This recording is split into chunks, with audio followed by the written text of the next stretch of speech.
Yeah, look, I'm doing the J Ray body roll Right. every time. I'm The gonna do J that. Ray So body roll. if y'all see me out dancing, I'm gonna do that. Mind your business. J Ray is doing his body roll. That's it. Mind your business. What's up, everybody? Welcome to another episode of Q Points. I am DJ Sir Daniel. I am J Ray, and also known by my government as Johnny Ray Cornegay III. J Ray, you got some news for the party people. Let Hit me them with it. let me tell y'all something. Do you see how excited we are? Because I'm y'all, super excited. this is what happened. We just hit 100 likes on Facebook. Hey! And we got a sound effect and Look, everything. sound effect. We have a live studio audience. What are you talking about? Listen, yeah, Sound yes, you can't see them behind this wall. Sir Daniel, how does this Listen, feel? it feels awesome. I'm not surprised because we put in the work. Great production on your side, absolutely. You know, I Thank do you. my thing when it comes to content. Yes, So I you think do. the combination works. It is what it is. We want those numbers to keep going up. So Yes. please share this show wherever you go. So we're on Instagram Mm-hmm. at Q Q Show. points. No, we're Q Q points points. on IG, and on Twitter we're at Q Yes. Show, and At you are Q Show. yeah, and here on Facebook we are at Q Show too, or you just look us At up Q on Show. Q points. We here. Or look at the screen because it's right there in front of you. If Voila. you're following us, you need to go ahead and follow us on those platforms as well. So it's been a really good few days since we last talked. Mm-hmm. Record store day was awesome. Oh, so Had an much awesome fun. day.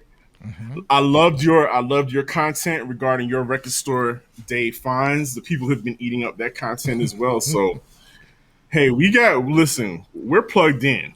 Plugged We are in. plugged in. Listen, though, can you share with the audience what? Because you did stuff. You was out like doing a thing and had a really good weekend. So talk to us about what you did. We did the Wax Fundamentals crew.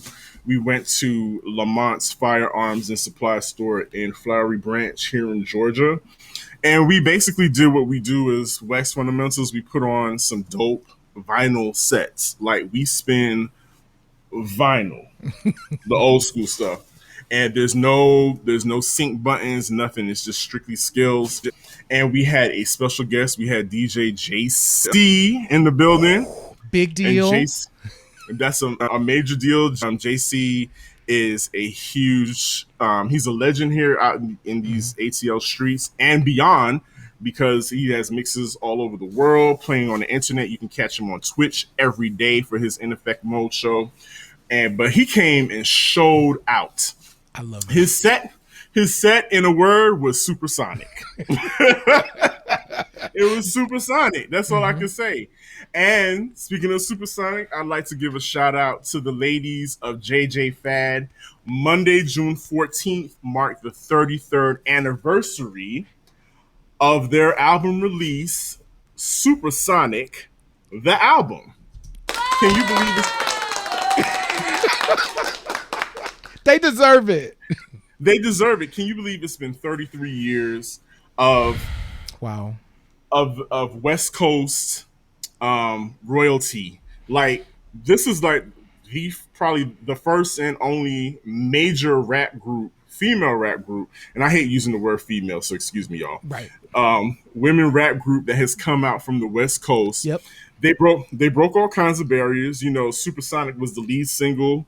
It went gold and eventually went platinum. Then they dropped the whole album, which I have to say, I've sat with this album for 33 years. Mm-hmm. This is a dope album. A lot of people like to say what they want about JJ Fad and they were pop and they were corny, but this is a very solid album.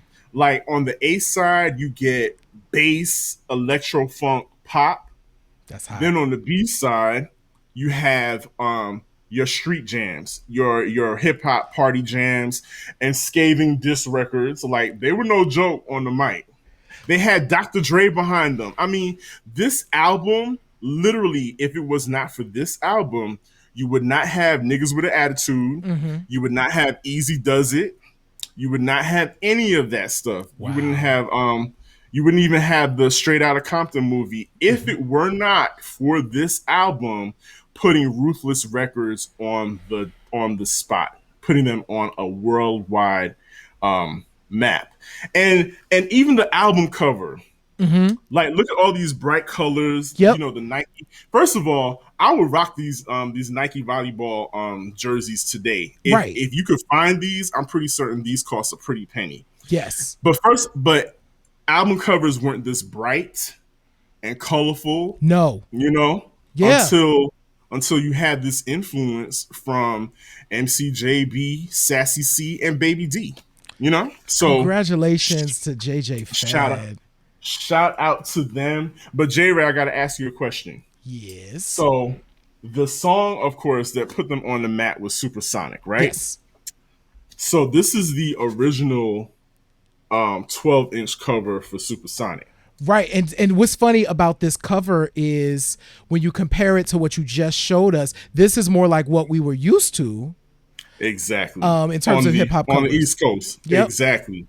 Now, but what you didn't know is that there were 5 members. I guess the other girls felt like they should be making more money.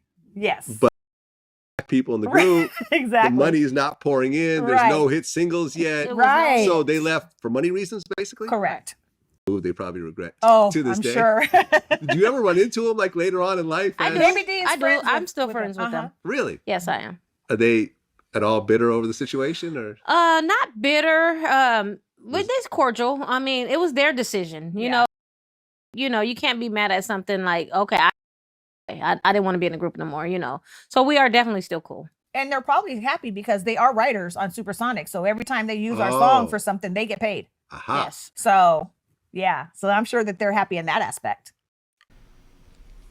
Listen, 5 members, they left and they became a super trio. Yeah.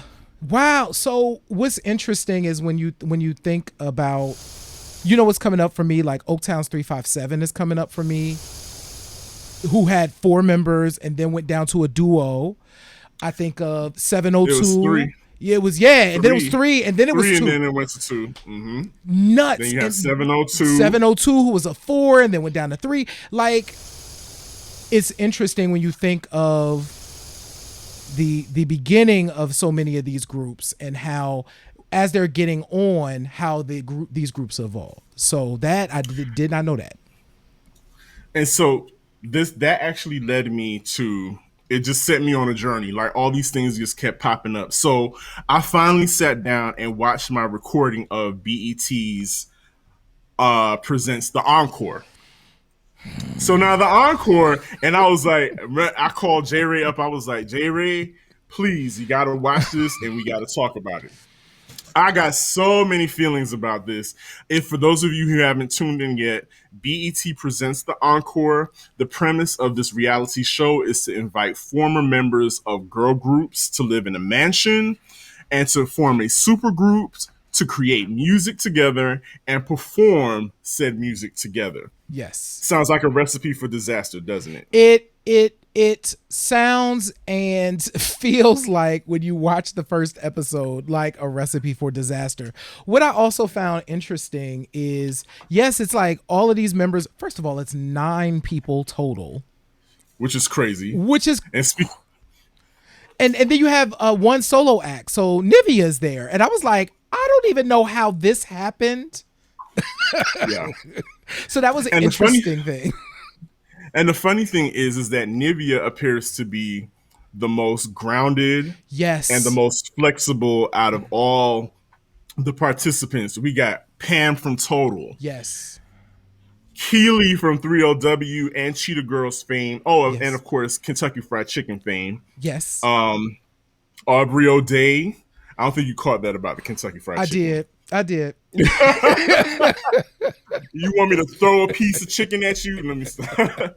Aubrey O'Day from Danny B. Kane, as you mentioned, 702, Cherish, and more.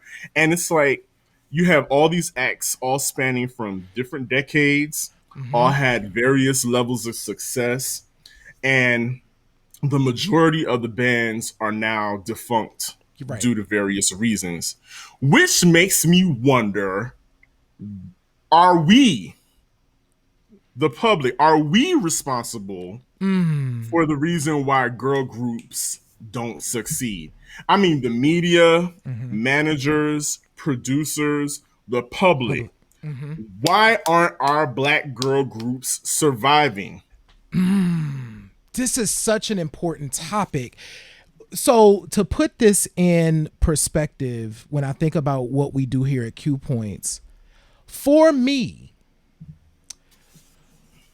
girl groups, and we're using this term, it's a popular term, girl groups, so it's not, I feel like it's one of those terms that we also have to analyze at some point, because these are women, right? They may start as girls, but then they typically grow to women as they're in these groups, but they still call them girl groups.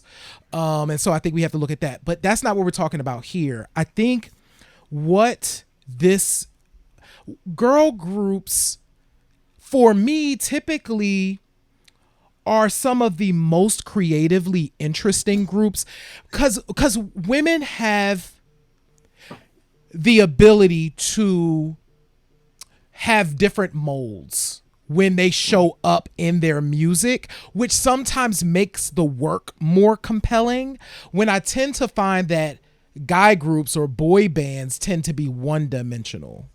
And so I am so glad we're asking this question, because I would love to have more girl groups. Yeah, I mean, when you think about it, right now, who do we have? We got the City Girls. That's it, right? I think that's... I literally think that's it. I can't think of any R&B girl groups that are like mainstream at this time. Nope. Right off the top of my... And, you know, there's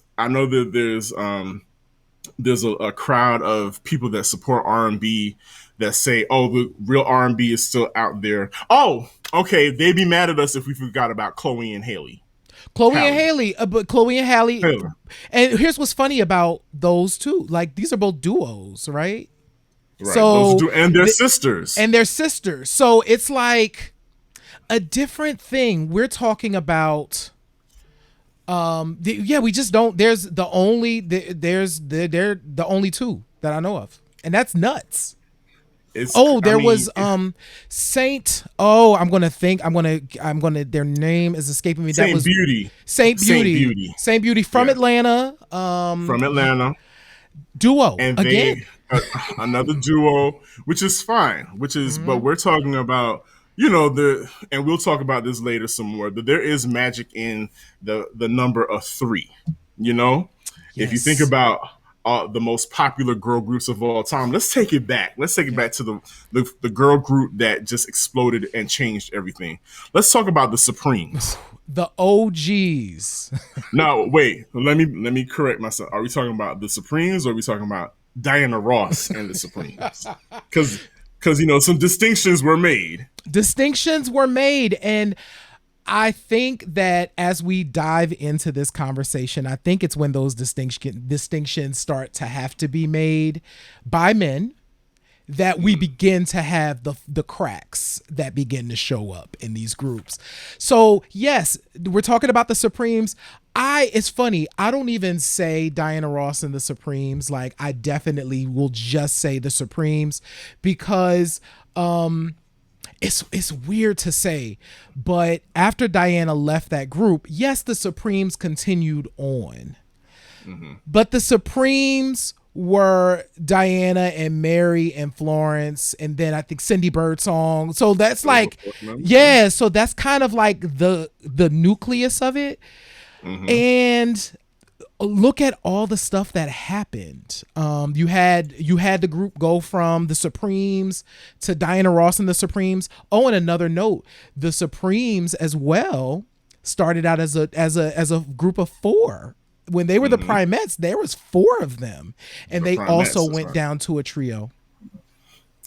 And so, but they were the blueprint. Like, you know, for modern music, they were the blueprint as far as the way of dressing women uniformly. Yes. Choreography, even if it just meant snapping your fingers in a uniform way. Yep. You know, all of that stuff meant something. Yep. And then let's even take it further to the fact they were one of the first black girl groups to be on television. Yes. If you talk to anybody that grew up in that time where the who is it, Ed Sullivan, when the Ed Sullivan show was on, and those 3 black girls showed up on the television screen, that changed the world for Black America. So they mean a whole lot more beyond the music, right? Yes. So, but I think, and this is just me thinking out loud, I think that we're not happy as a society until we tear down and destroy something that we love. And we'll take the Supremes, for instance. The Supremes, you know, it's been widely known that the Supremes are the basis and loosely based for the stage play Dreamgirls, right? Yes. The production won 6 Tony Awards. The movie that came out in 2006 earned Jennifer Hudson a Tony. A story that is etched in the brain of America. It's about a girl group, and we can't get enough of it because there's drama. There's so much drama. Right, the scene that we just watched. Right, oh my god! It's like the boiling point of drama in the show when Effie finds out that she's been replaced as the lead singer, and they brought in another girl so that they could still remain a trio. Yep. Man, I hear where you going with this. We proved time and time again. Let's go back to the encore. The reason why the encore had to be made is because we like seeing this type of drama play out on TV. Absolutely. And you know for a fact that behind the scenes, these producers are doing all types of stuff to make sure that the pot gets stirred just the right way. Because let me tell you something, what I know about what my experience is with people is that when you enter a space that has that many different personalities, there's a way that you show up. You know what I'm saying? And it's not the way that what we saw on TV, the way people show up, you know? So we like drama, and we like that. We love it. Look, they got Pam from Total, who is now a born again Christian. Yes. So you have that. Then you have Keely, like I said, from 3LW and Cheetah Girls, who is for lack of a better term, a villain on these internet streets because of, you know, the fable of her throwing chicken at Notori Horton, who used to be in the group and left after that incident. And, you know, and she's there to stir the pot herself because she's claiming she doesn't want to be in the group. She wants to be a creative director. She wants to be a creative director. I'm like, you know, what? I'm like, come on, y'all. I know the producers told you to say they that. Guessed. They literally was like, no, you can like come in and say that you're the creative director or whatever. I'm like, oh, okay. And with a straight face, like, I'm the creative director. And then you have Aubrey O'Day, who is the only white woman in this mix, and she, of course, she's already a strong personality because she went head up with Diddy. Yep. You know, which is her claim to fame, and now she's here trying to lay down some laws too. But it's, you know, back to Dreamgirls real quick. So by the time Dreamgirls hit the theaters, and that was what, 2006? 2006, yes. So like, by that time, Beyonce was at the height of her superpowers. Yes. As a solo artist, she was untouchable. This was just taking her to another level. Yep. But to this day, she cannot escape that one moment in time in the early 2000s when you couldn't even turn on MTV's TRL without them talking about the overnight roster changes that happened with Destiny's Child. Absolutely not. Like, it's another example of, so you have these four members, right? Two, their first record, their second record was Out of Here. And meanwhile, they were ascending when the change happened. This is like what, single 3 or 4 from the record. There's literally a roster change where two of the members are replaced by two completely different people. The cover of the record had 4 people. By the time, what was it, Say My Name came out, it was some two new girls that we had never seen before. But once again, you have this situation where it's been reported. You have these two members. We're talking about Latoya and Latavia, who wanted to break free from the Matthew Knowles management. So we have, once again, a man in control. Once again, wants to break free from the management and do something else, and is like, no, this thing going to stay the way this thing is going to stay, and we going to figure it out this way. And once again, Beyonce is put. So Diana Ross went to the Supremes, right? Diana Ross is put in this position where she has to bear the brunt of Diana Ross and the Supremes.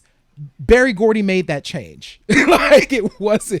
Diana Ross didn't roll up in the studio as like, we call Diana Ross and the Supremes now. No, like, that was a change. And we go to Destiny's Child, and Beyonce is vilified, but this was literally a business decision that was bigger than she was at that point. Absolutely. It was like you said, Beyonce was vilified. Her father was demonized. Like, they were just the devil reincarnated right then and there, Yep. They were, however, that drama catapulted them even further. Like, yes. they became pop culture icons overnight. Like, they were made sketches on SNL. Yep. Like, one of my favorite sketches on SNL is the Gemini's twin sketch featuring Maya Rudolph and Anna Gasteyer.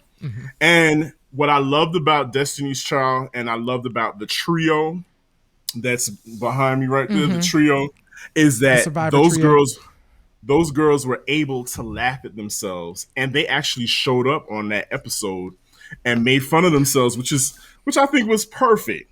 It was perfect, and it just solidified them as the superstars that they were.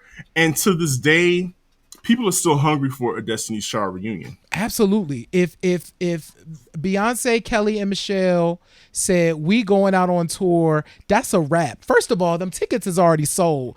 We probably can't get one unless y'all Q points. Y'all gonna hook me and Sir Daniel up so we could go and see Destiny's Child. Can we talk about something as well? Just a quick note.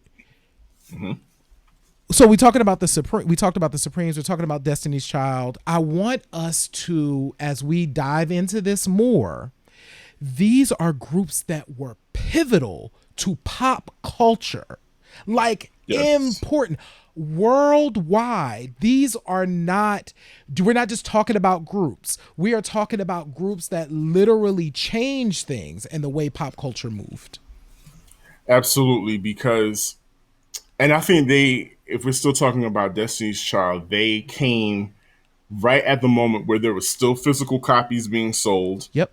So you still had black girls being put in the forefront. Yep. Going to these, performing everywhere at the time, wearing, they did something different. They were wearing Tina Knowles fashions on the red carpets when, I'm pretty certain people were wanted them to wear designer clothing, but they said, no, my mom is our stylist, and we're wearing these clothing. And there were some choices. Yes. There were some choices, definitely. And the girls will say that themselves this day. But it still changed the game. Like, when you think about the fact that they went from 4 to 3, it's still that power of 3. It like Michelle, I think, has been in the group longer than the original members of the group. You know what I'm saying? So Michelle Williams is Destiny's Child. She is. You can't take that away from her. But I want to bring up back to that number of 3, like a lot of our favorite girl groups, like we can't go on without talking about TLC. Nope. 3 members. Yep. When unfortunately when Left Eye died, it completely changed the group. They tried to make comebacks and it don't hit like they don't hit the same. You know what I'm saying? Without Lisa. Yep. SWV. Vanity 6, Yep. Apollonia 6, you know, Jade, Jade, the Sequence, Vanity Kane, like all of these groups had phenomenal success as trios. Okay, so you know where I'm going with this. I know exactly where you're going with this. So my girls, everybody knows I'm a Salt and Pepper stan. Salt and Pepper, yes, they started out as a duo, but when so they had another DJ. She was brought on, and here's where your point about outside influences can corrupt. So LaToya Hanson was brought in to be the DJ. Herbie brought her in. So the guy brought her in. Without consulting the girls, especially Cheryl Salt, who was his girlfriend at the time, who already was side-eyeing him because he was already a skeezer. If we're going to take it back to 86, he was already out there skeezing. And, according to the movie, had a baby on her and everything. But anyway, so that didn't work out. Salt pretty much got her kicked out of the group. Only reason we know she was in the group is because she's still on the album cover of Hot, Cool, and Vicious. Yep. However, but fast forward, they got Dee Dee. Right? Yep. They got Deidre Spinderella as we know her. And honestly, things really kicked into high gear when they got Deidre. It hit different, as the kids say. Yep. It looked different. It looked good with the 3 of them, with the jackets, the kente, the spandex. It's just powerful. It took them to another level. Yep. First of all, there's this idea of the look. There's this idea of the look. And it all, when we go think back to the Supremes, right?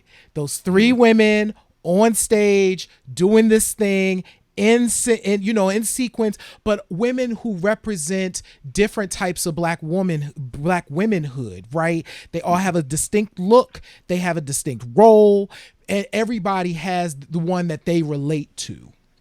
And Spinderella, Spin made that group. So for all intents and purposes, and we've talked about this offline, Salt and Pepper was a trio, kids. Like the group that we know as Salt and Pepper was a trio. Yes, you have Salt and you have Pepper out there today, and they are performing as Salt and Pepper because they are named Salt and Pepper.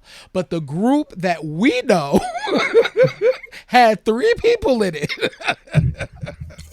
3 amigos, baby. They had 3 girls.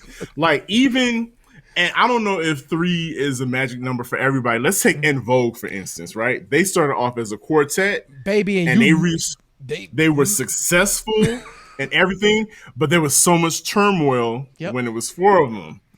But when, a certain member left, they became a trio, and they've been flourishing ever since. I mean, Rona Bennett is, once again, it's funny. So when we're talking about Michelle Williams, Rona Bennett is En Vogue at this point. She's been in the group longer, way longer than all of them other girls was in the group.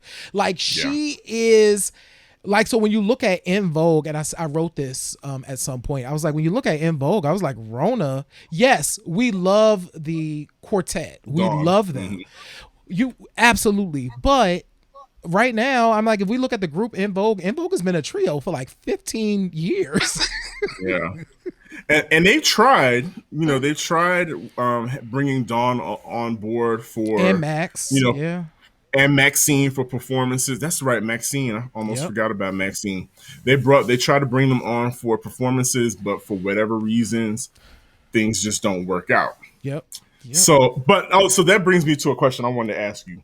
So do you think that groups that organically form, like, you know, your homegirls, we coming over chilling at my house, Mhm. and we start singing or rapping in my basement, and we become a group. Mhm. Do you think those groups have a better chance than, say, groups that were formed on reality shows, like your Pussycat Dolls, like Mhm. your Danity Kanes, you know, Are You That Girl, you know, all of those shows that came out in the late Mhm. '90s, early 2000s?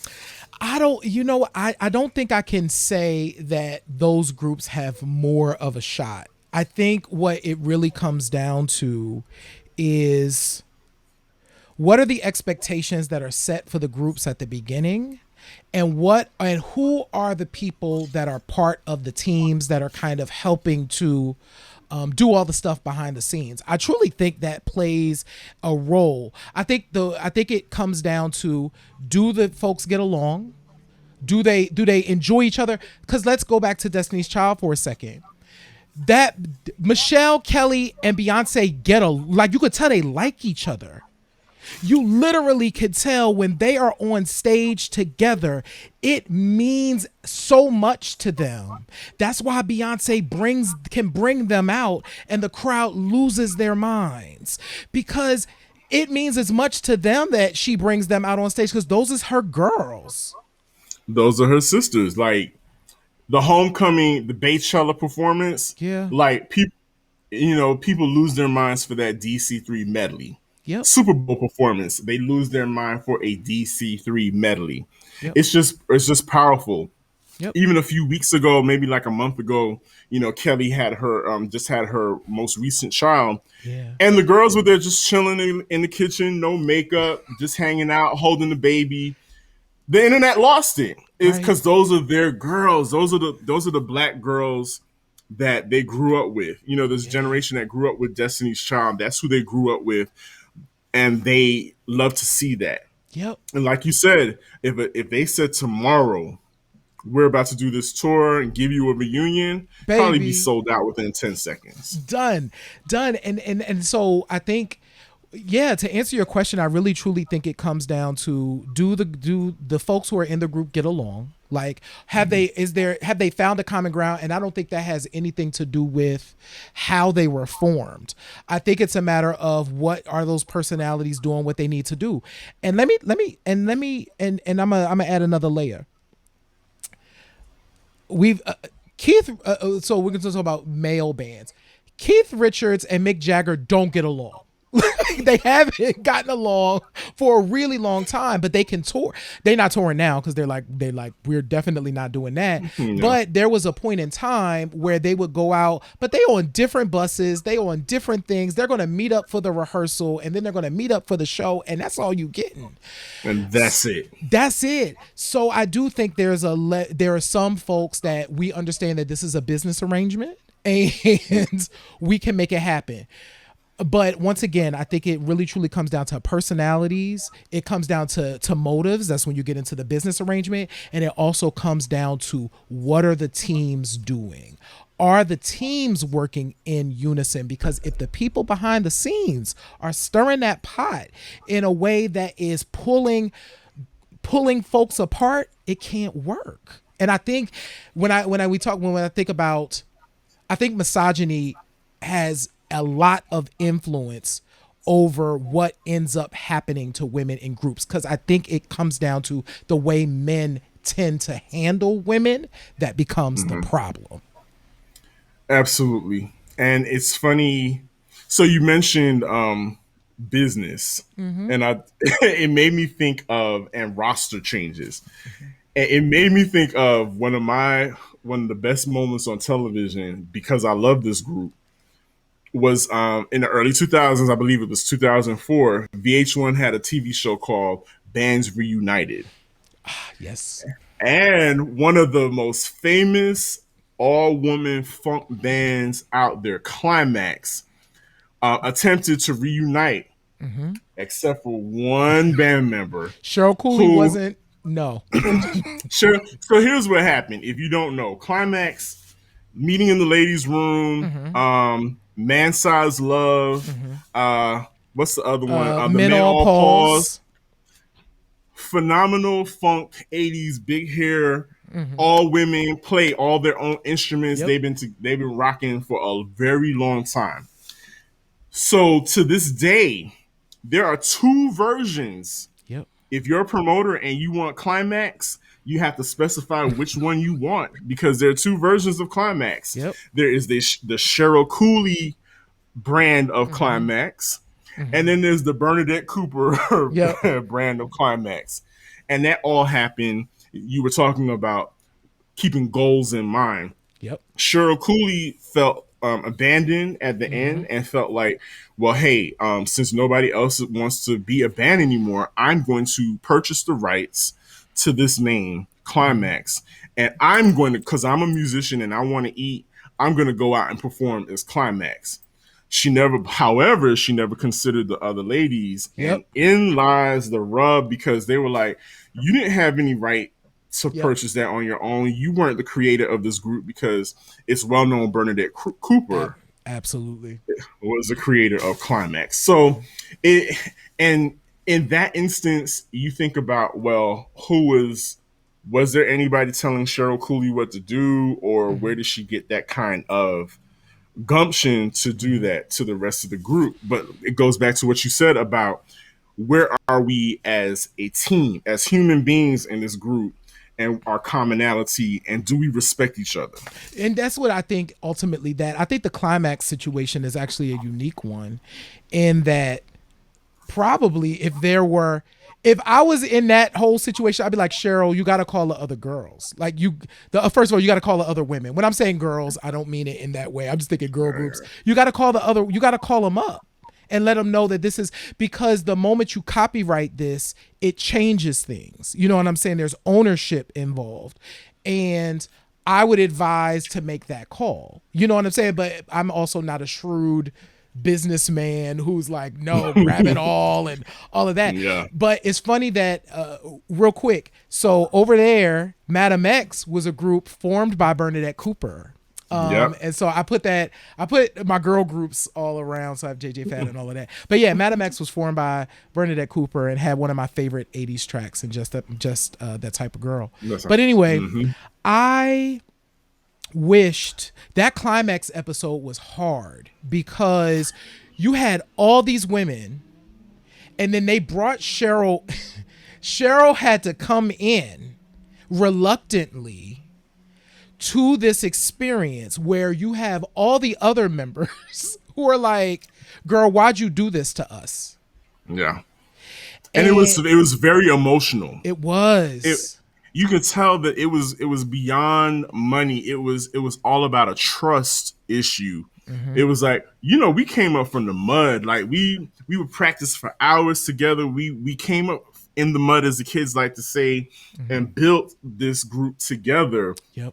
And the fact that after all of these years together, you couldn't consider us, like Bernadette couldn't even look at her. She didn't even want to be in a room with her. And the other ladies were in tears, because even though they didn't want her to perform with them, they still reached out and hugged her, because there's still a family aspect there. There was still love there. If you look at all the girl groups that have, broken up and come back together, there is still, if they weren't put on television like I'm Making the Band, if they were actual friends at one point, you will see that love was still there, and sometimes may bring them back together. Now, what you have never seen, and I'm thinking about this now, I think about it. Well, there were no cameras during the Kentucky Fried Chicken, the KFC incident. Yeah. But what you have never seen, if you have never seen a girl group get on a radio show and brawl, like have a literal fisticuffs like Drew Hill did. And but nobody ever really talks about that. Like they talk about the girl groups disbanding. And here you got Drew Hill, these big grown Negroes fighting in the studio. All the way fighting. And they had just gotten back together that same day. And it's once again, we come back to the way, so we come back to your original question about how society treats women, views. And this, so the dudes, so they could fight all day, they could fight, but we are not going to get on Media Takeout and on TMZ and, well, it's so and so's fault that this happened, and you gotta, you know why, she must have said something or whatever. We don't do that. Even though we do all know that Cisco is the Beyonce of Drew Hill. Cisco I mean, is the let's Beyonce of Drew let's Hill. let's just be, Cisco is the Beyonce of Drew Hill. And he Facts. made the thong song, which is so, remember how big that song was? As I digress. Well, huge, very costly to them. Didn't make a lot of money, very costly, but catapulted him into iconic status. And bringing up labels, bringing that up, that it was costly to make that song, right? Phone song. The video was expensive. The somebody came in and said, "Oh, this a sample. Yeah. Oh, you're gonna pay for that." Yep. So you got to, on the back end, that cost them money. Record labels to this day still like to use the excuse that girl groups are a headache because they're too expensive. That's some bull. Meaning hair, wardrobe, makeup. They're saying that it's not cost effective because they're expensive. But if we look back in the days, a lot of these, look at TLC. Look at TLC. Those, Look at Destiny's Child. Those are Hanes t-shirts that they put band-aids on. They scribble markers on them, put eye paint under their eyes. They may have had some cross-color pants that might have cost them maybe $20 a piece.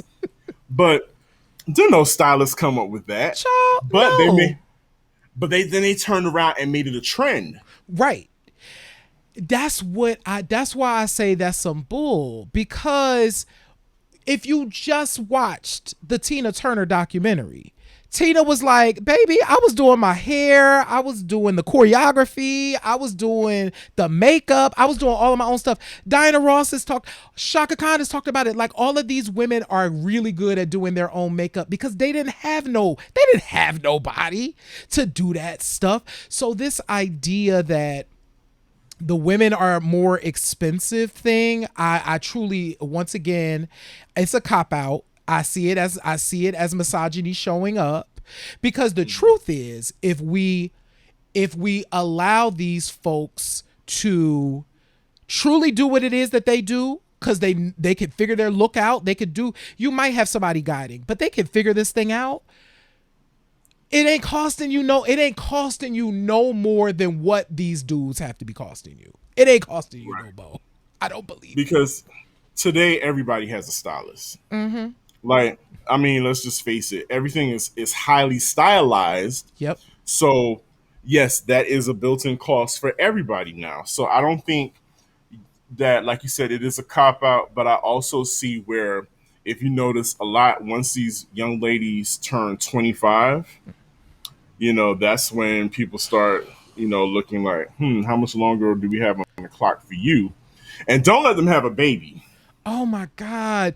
We set the society and sets this up to not work. So DJ Sir Daniel, it goes back to your original question. Is it us? And I truly do. What I'm keep hearing is that it is all the messed up stuff in society that we do to women impacts all, it comes into these groups. Like, it's baked in. And there is no way in the world, I will never forget watching women perform amazingly on stage. You have, I remember Vanessa Williams working through it. I remember Brandy working through it. So many women I remember working through. So it's no, what are you saying? What are you saying? It doesn't change anything. It's so wild. One of the best performances in rap history to me, on Showtime at the Apollo, is when Moni Love came out. Pregnant. Like, She was damn near what 7 to 8 months pregnant, huge, Yep. and rapping her ass off like Moni in the middle. Was she at? And she pointed to her belly like, right here. I'm pregnant as hell, but I'm out here rocking because I have to and because I want to. This is what And I so- do. This is my job. Like I'm here. I'm gonna do. They're gonna do their job just like everybody else do their job. So we do this stuff, and I don't like it. And you know that came up. That came up in the encore through through a couple of the women, the twins that were there, talking about age and like there's no whatever. And I'm like, baby, what does any of that stuff matter? But see how they do it to themselves. They do it to women. Do it to each other. Yep. Do it. No pun intended, because we're talking about cherish, and I just said do it. But anyway, but yeah, I caught that too from the very first episode, because the young ladies, the twins, Farah and Fawn, I believe their names. I can't remember their names specifically, but they are currently in the industry. They have currently written for artists that are out there. So I guess they feel entitled to make these opinions about what's hot and what's not. Their main criticism of a lot of the members of the house is that, oh, I was hoping for more people under 40. And once again, we have done, I think, a disservice. This is what we're fighting against, and hopefully for folks who are watching Q Points, listen to what we are saying. There is no reason. We are missing out on some tremendous, I know we're missing out on tremendous talent that could be phenomenal in music, as groups, as people who are able to come together and make something happen, because it will make everybody shine in more of a way. And I think we're missing out on that. And I think this is all because of I think it's misogyny, and I think it just seeps into everything. It absolutely does. Like and if we even go beyond just the girl groups, Black music itself, we tend to want to throw it away. We tend to want to throw anything that's older than than a year or two. We've gotten to this point where it's expired, but there's just so much wealth and richness in the music that came before. Yeah. And those are people that have, given blood, sweat, and tears to perform for you. And I really do think that, like you said, this is why we do Q Points, is because we want to educate.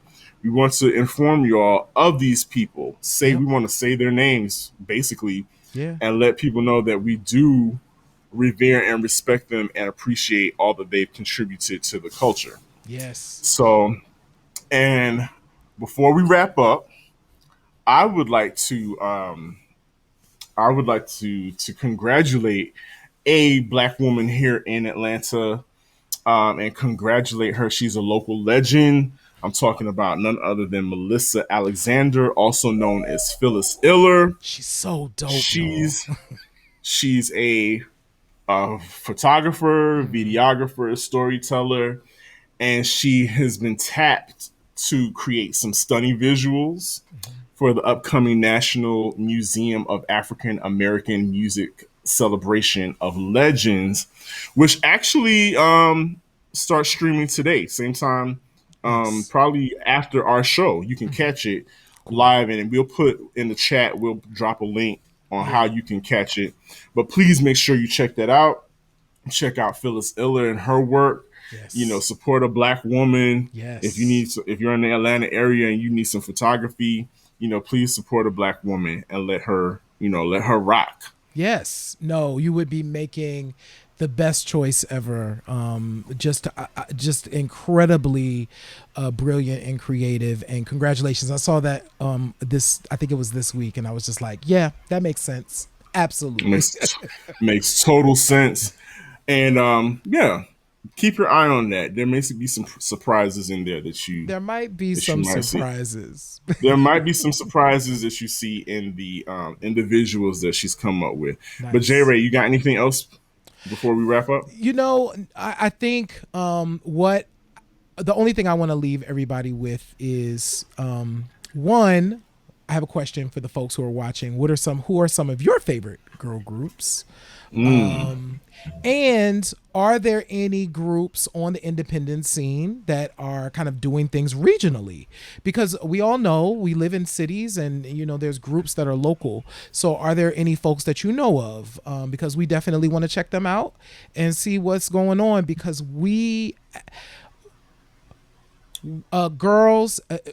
little girls and little boys need to see girl groups. I truly believe it's really, really important. Like, they need to be able to see them on stage. Little girls, folks, they need to be able to see all of this brilliance and diversity. And I do think that it is missing. I was listening to the radio this past week, and a Jade song came, so it was Don't Walk Away, and we was jamming, and when the DJ came back, he was like, oh my God, it was so great to hear Jade, because we don't have girl groups anymore. And I'm like, that's don't make sense. Representation matters. Representation It matters. matters. Yeah. And on that note, remember, kids, in this life, you can always pick up the needle or you can let the music play. The choice is yours. Thank you for joining us on Q Points. Peace, everybody.